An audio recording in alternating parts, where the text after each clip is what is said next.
One of the great questions everyone always asks me, I'm sure in your business they ask you, is what is my home worth? Or how are home prices moving? How do you tell the layman, what's the best way to watch, their market in an era where there seem to be 4,000 indexes and half of them point one way and the other half point the other? Yeah, that is a big challenge, and I think now more than ever you have to be a conscious consumer of all of these different indices. I mean, there are some of these indices out there consider appraisal refi transactions and valuations, which are historically biased. We know others do not consider repeat sales. They just consider all of the sales. So if there's a shift in market mix, so low-end homes are selling more than high-end homes, then that seems to make it look like prices are going down more than they really are. So I think really at the end of the day, instead of paying too much attention to a specific index and it's saying it's going up or down by a certain amount, it's really more what are houses selling around your specific area that are like your home in condition and price and size and so forth. So that's really at the end of the day rather than an index.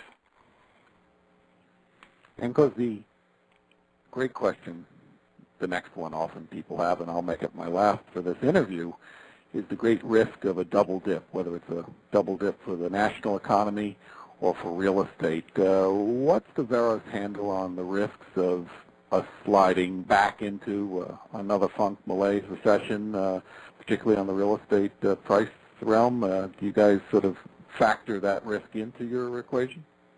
Yeah, we certainly do.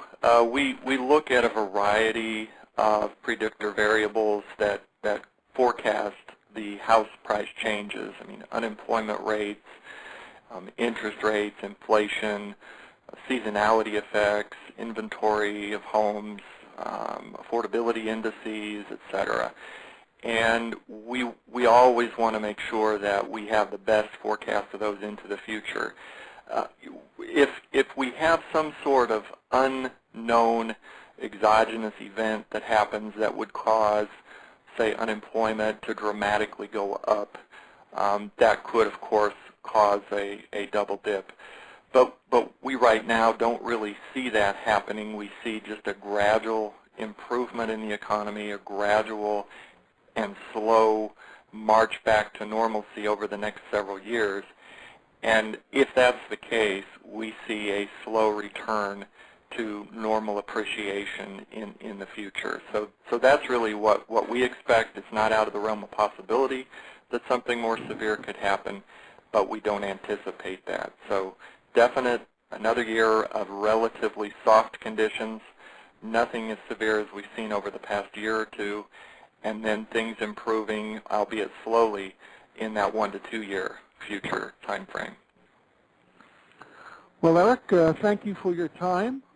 We've been talking today with Eric Fox, the VP for Statistical and Economic Modeling at the Veros Housing Forecasting Firm. Again, Eric, thank you for your time.